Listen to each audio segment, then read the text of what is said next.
실은 제도의 문제를 한번 꺼내보고 싶어요. 이게 과연 미래로 가는 데 있어서 지금 현재까지도 해결되지 않는 이 제도를 끝까지 갖고 가야 되는가.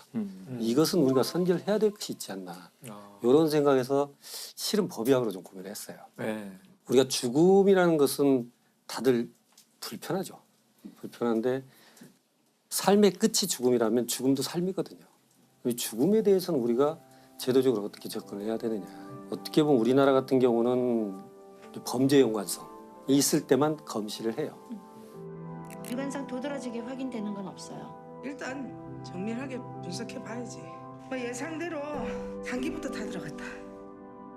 그러나 이제 그 안에 사고랄지 뭐 이런 여타의 자연사나 이런 것은 누구도 관심을 안 갖고 있죠. 그러니까 실은 통계적으로 보면 우리가 한 22만 명, 23만 명 정도가 1년에 사망을 해요, 우리나라에서. 그 중에 약 10% 차지하는 2만 8천 명 정도가 사인을 몰라요. 아, 그렇게 많아요. 그러니까 범죄란 뜻은 아니죠. 범죄는 아니고 전혀 온갖 검증을 종류의- 거치지 않는 거죠. 전혀 사인 미상이라 하더라도 장래 사망 등록이 되는 현실입니다.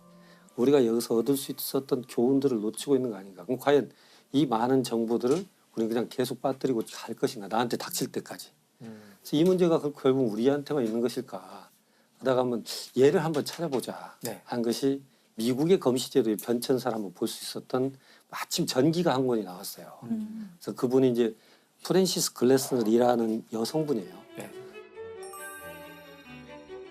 이분은 미국 죽음에 관한 전체 시스템을 바꾸자라고 처음 얘기했던 분이고, 근데 이분이 이제 실은 시작은 51살 때 시작을 해요. 아? 51살 때. 그 전에는 뭐 하시던 분이에요? 그 전에는 그냥 평범한 분인 것 같지만 아주 금수저예요. 아주 금수저인데 굉장히 유복한 집에서 편안하게 이렇게 결혼을 해서 살던 분인데, 이분이 그 당시가 이제 1차 세계대전이 끝나고 2차 세계대전 사이에 이분이 주로 활동을 하시거든요. 네. 게스트하우스 같은 걸 운영을 해가지고 집에 돌아가지 못하는 군 병사들 다 모아서 자기가 케어해주고, 전쟁 고아들 상대로 그 후원금 모금을 하기 위해서 연극 무대도, 나는 내가 가지고 있는 것 어느 것 하나도 내 노력으로 이루어진 것이 없다. 다 물려받았잖아. 그렇다면 나는 다른 사람들을 위해서 써야 되는구나. 이게 내가 생존하는 이유가 되겠구나. 그래서 나는 앞으로의 삶을 그 다른 사람이 행복하게 살 수 있도록 나는 뭔가를 바꿔야겠지. 이런 어떤 계기들이 있었어요. 근데 그런 때 우연하게 51살 때쯤 몸이 좀 아파요. 그래서 이제 부자들, VIP들이 입원하는 이제 그런 어떤 요양원 같은 곳에서 오빠 친구를 만나요. 매그너스라는 그 의사를 만나는, 얘는 하버드 의대 출신이에요. 그 다음에 보스턴에 있는 그 검시소의 검시관, 우리로 말하면 법의학자.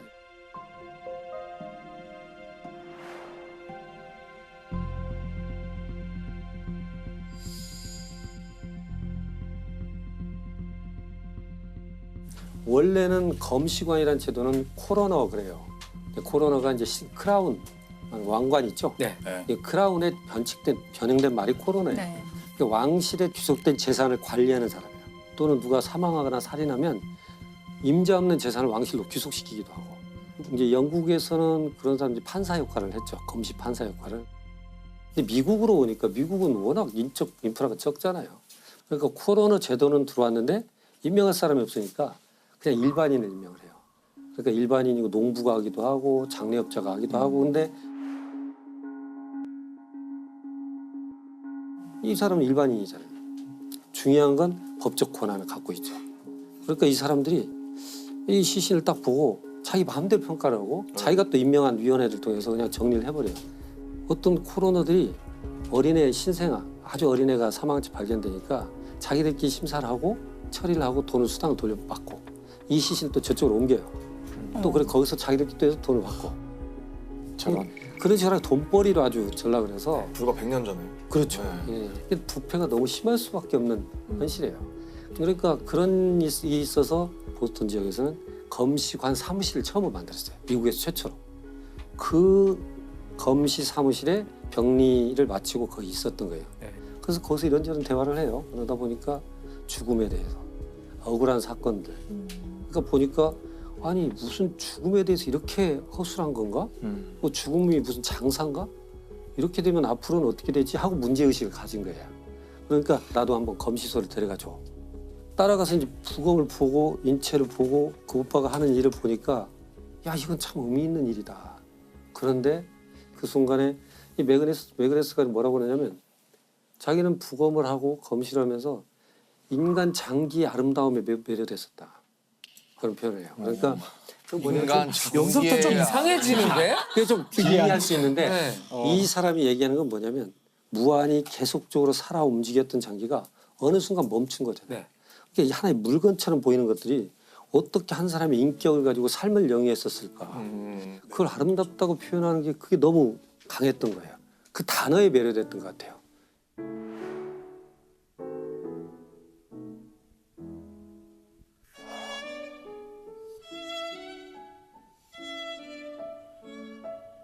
근데 아름답다는 그 표현이 언제나 감동을 주는 것 같긴 해요. 네. 제가 종종 이제 강의를 하다가도 야, 이 수식이 얼마나 아름답냐. 근데 이건 진짜로 하는 얘기거든요. 네. 그렇죠. 대칭성이나 더 이상 넣고 뺄 수 없다는 완결성 때문에 볼 때마다 아름답다는 생각이 드는데 이건 뭐 어떤 음악이 아름답다거나 어떤 그림이 멋있다 못해 아름답다거나 그 글도 단어 외에는 쓸 방법이 그렇죠. 그러니까 형용하기 사실 어려운. 네. 아까 좀 기이하게 들리긴 했지만 그, 전 무슨 말인지는 알 것 그 같아요. 표현이 네. 주는 어떤 무게가 있어요. 네, 그런 것 같아요. 이 프랜시스가 그래서 자기가 봤던 그 장기의 아름다움에서 아름다움. 그림으로 그린 해부학책을 써요. 네. 거기에 이제 시를 옆에다 씁니다. 시까지 쓰셨어요. 여기서 시 이게 뭐냐면 인체 복부의 이제 장을 표현하는 거예요. 보면 이분이 그렇게 씁니다. 배를 열어보아라. 그러면 꼬아지고 비틀린 장이 보일 것이다. 벨벳처럼 부드러우면서도 부채살처럼 강하게 너를 지탱하고 있는 견고한 장갑막을 보아라. 이런 표현이거든요. 그게 좀 어려울 수 있지만 사상 최초의 해부학 시네. 네, 새벽 시죠. 이게 그 이제 뒤로도 어떤 없었을 것 같아요. 사행시처럼 만들어 놓은 거예요. 근데 이렇게 배를 열어보면 장만 막 꼬여 있어요. 장이 근데 서로 꼬이면 죽어요. 네. 그 사이 잘 열어보면 장갑막이 쫙 벌써 서로 꼬이지 않도록 잡아주고 있어요. 그러니까 제가 볼 때는 이 사회가 굉장히 혼잡스럽고 거칠고 야만스러워 보이더라도 우린 그 기간에 부드러우면서도 어떤 형태로 견고하게 버티는 규칙과 규범이 있다. 뭐 이렇게 은유적으로도 볼 수 있는 형태. 오늘 또 뭐 정강이뼈가 나와요. 정강이뼈, 종아리뼈 뼈 두 개 네. 있잖아요. 네. 하체. 너는 나의 기억과 추억과 나의 사랑을 들어올리고 있구나. 너가 없다면 나는 단순히 하나의 머리와 굴러다니는 발일 뿐이야. 라는 그런 표현을. 정말 사랑하신 것 같아요. 네, 네. 인체를. 사랑의 시를 장기에다 바친 건데 네. 근데 그 시를 썼다는 것부터 딱 보면 저분은 삶, 죽음, 몸을 생각하는 방식이 남달랐던 것 같아요. 그렇죠. 예. 장기 하나하나를 따로따로 어떤 사랑의 대상처럼 묘사하잖아요. 네, 네, 네. 독특한 정신세계를 원래 이게 사실은 그 서양의 과학의 핵심이죠. 음. 그 환원주의라는 거잖아요. 네. 최대한 나눠봐서 쪼갤 수 없는 데까지 간 다음에 이거 하나를 딱 보면은 이건 이제 이해하기가 쉬우니까 인간은 수많은 장기와 부분된 이런 기관들의 조립이고 이제 그런 시각을 가진 사람이 사람을 해부해서 보면 장기들이 하나하나 다 사랑스럽고 아름답게 뷰티풀하게. 네. 보일 수도 있지 않을까. 근데 진짜 부검을 시작하시기도 하고 아니요. 그러셨나요? 이분이 이제 잘못 얘기되는 것이 법의학을 시작한 법의학자가 아니고 법률제도 이런 걸 전체를 바꾸려고 했던 사회 개혁자로 보면 돼요. 사회 개혁가. 죽음에 대한 부분은 내가 이 사회 제도를 바꿔야겠다. 그래서 생각한 것이 세 가지를 생각하는 거 법률 바꿔야겠다. 교육 제도를 개선해야겠다. 그다음에 경찰을 훈련시켜야겠다. 세 가지가 있어야만 죽음에 대한 한 사회의 나름대로 완결 구조가 생기겠다라고 생각을 하죠.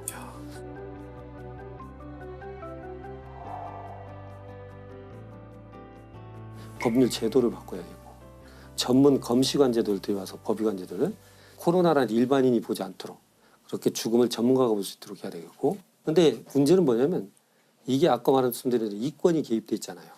그러니까 그 코로나를 임명하는 것도 정치가예요. 정치가들은 이 질서가 그대로 좋아요. 자기들은. 자기 줄 수 있는 자리가 있으니까.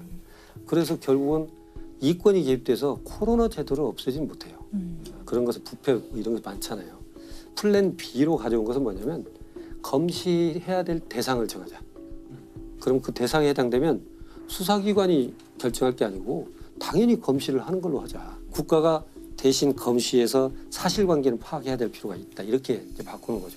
그래서 지금 우리가 말하는 게 CSI가 그런 데예요. 그 CSI 수사대는 그런 식으로 해서 시작된 거거든요. 제도는 내가 정치인들 만나서 어떻게든 바꿔보려고 노력을 하는데 교육 재료가 없는 거예요. 그러니까 결국은 프랜시스가 왜 그랬어? 그러면 어떻게 했으면 좋겠느냐 그랬더니 나의 자료를 가지고 이런 검시관 제도를 만들고 이 전문 법의관을 좀 많이 키워내는 걸 만들고 싶다. 교육을 하고 거기에 싶다. 함께 하겠다라고 이렇게 그렇죠. 네. 하게 된 예. 거군요. 그래서 돈이 많다고 그랬잖아요. 영향력도 있고. 본인이 해야겠다. 중요한. 그래서 네. 하버드 학장을 만나러 갑니다. 아, 하버드 학장을 만나러 가고 내가 돈을 이렇게 낼 때 지정기탁이죠. 이불의 강의실을 이렇게 만들고 이불의 사무실, 실험실, 도서관 이걸 만들어주면 내가 돈 얼마 되겠다. 그러니까 그 당시 돈으로 25만 달러니까 이야. 1929년 30년에 25만 달러면 엄청난 겁니다. 베그레스는 사망하고 그 뒤로 후임자를 병리 전문의를 가진 사람을 뽑아야 하버드에서 병리를 마치고 법의학 수련을 하려면 다시 수련 생활을 해야 되잖아요. 전문의가. 네. 그럼 월급이 적죠. 네. 이 보조의 월급을 주겠다. 음. 그래서 키워요. 이렇게. 근데 그 순순히 개인적으로 했었던 거예요. 그래 교육제도는 그렇게 사람도 고용하고 월급도 주고 다 해보는데 문제는 일선의 경찰관들이 문제예요. 이게 제가 이제 오늘 장준 감독님께 제가 감사하다는 말씀을 드리고 싶은 게 실은 그러니까 아까 저한테 감사하다 그랬는데 내 지갑에 손을 대셨네. 후원자로. 이제 제가 이제 장 감독님 말씀을 할 수밖에 없는 게 뭐냐면 그러니까 그 당시만 해도 지문이 있는 것도 아니고 무슨 네. 막 과학 수사가 없으니까 너무나 중구난방이고 과학 수사의 필요성 자체를 몰라요. 누가 사망한지 발견되면 누굴 데려다가 강압 수사를 많이 했어요 미국에서도. 그래서 경찰은 무지랭이고 바보고 강압적이고. 그래서 이 경찰에 대한 것 교육을 해야겠다는 것이 1920년에 생각한 거예요. 문제는 어디서 나오냐면 현장도 가지도 못하고 현장이 흐트러져 버렸고 자료 사진만 있으니 그 상황을 어떻게 설명할 길이 없어서 답답할 때가 많고 어떻게 했으면 좋겠느냐 그랬더니 실은 이 사람이 워낙 부자여가지고 시카고 그 오케스트라 단원들이 와서 그냥 파티를 할 정도예요. 100명 정도 늘상. 근데 어머니가 거동이 불편하니까 오페라 단을 미니어처로 만들어요 본인이. 그 수십 명을 다 악기까지 만들어서 악기 소리가 날 정도까지 미니어처인데 그걸 했던 디오라마라고 하는데 미니어처인데 너무나 정교하죠. 그렇게 했는데 내가 한번 만들어 볼까? 그래서 사건을 재구성을 합니다.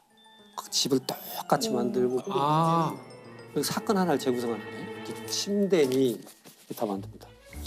아 이게 디오라마예요? 엄청 정교한데? 네. 그 당시 1930년대, 40년대. 이건 뭐 거의 예술인데요? 작품이네요, 진짜. 네. 그러니까 여기에 와 너무 정교하다. 뭐가 있으면 그 경찰 수첩에 깨알 같은 글씨까지 다 써요. 그런 용도. 이건 그냥 현장에 사진을 저 찍은 그냥 것 같아요. 사진 찍었다고 그렇죠, 하면 그렇게 보는 찍었다고 거예요. 할 누가 거. 미니어처라고 말해주지 않아요. 네, 이 밖에 있는 나무까지 다 와 창밖들. 대단하다. 굉장히 좋습니다. 근데 디오라마 하나 만드는 데 있어서 한 지금 돈으로 4만 불에서 8만 불 사이 5천만 원에서 1억 정도 그런 쓰는 것을 한 18개 만듭니다.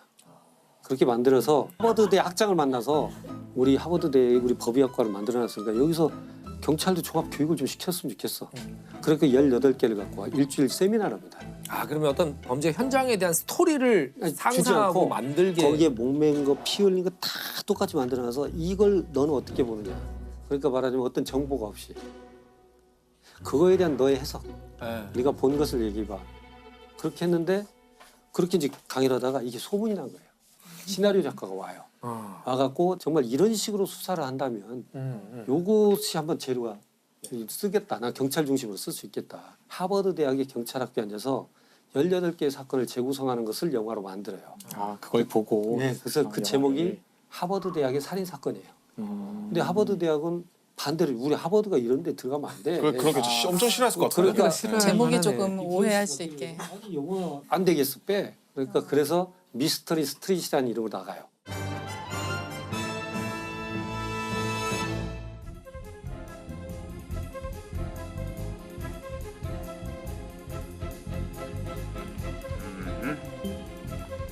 Length and width, all right. With less pronounced muscular attachments. 최초의 영화가 나가서 그게 아카데미 각본상 후보까지 올라가요. 미스터리. 그렇게 해서 이것이 동기가 돼서 그렇게 이어진 게 CSI예요. 수천 페이지짜리 논문을 발표하는 것보다 의협이나 변호사들 많고 수백 번의 강의를 하는 것보다 한 편의 영화가 대중의 인식을 높이는데 더 큰 효과를 발휘하더라. 한 편의 영화가 우리나라 같은 경우는 최초가 우리 사인이라는 드라마예요. 드디어 기다리던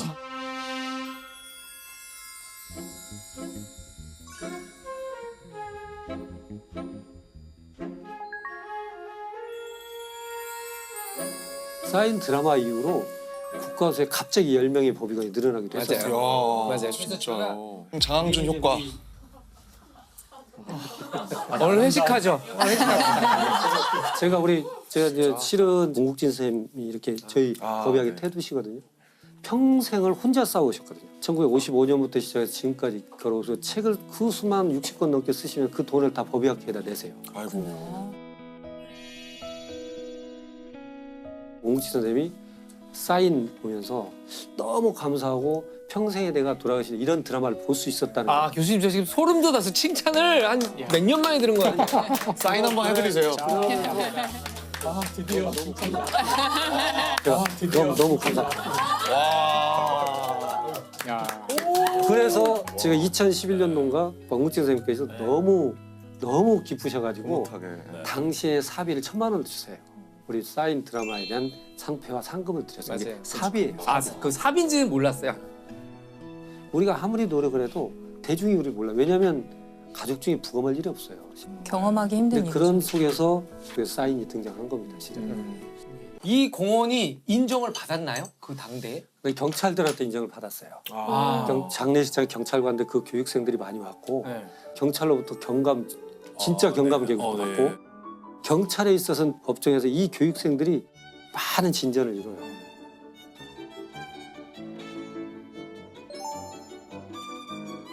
프랜시스를 보면서 정말 남부러울 것 없이 살았던 이 일반인이 한순간에 느낄 정도의 문제점인데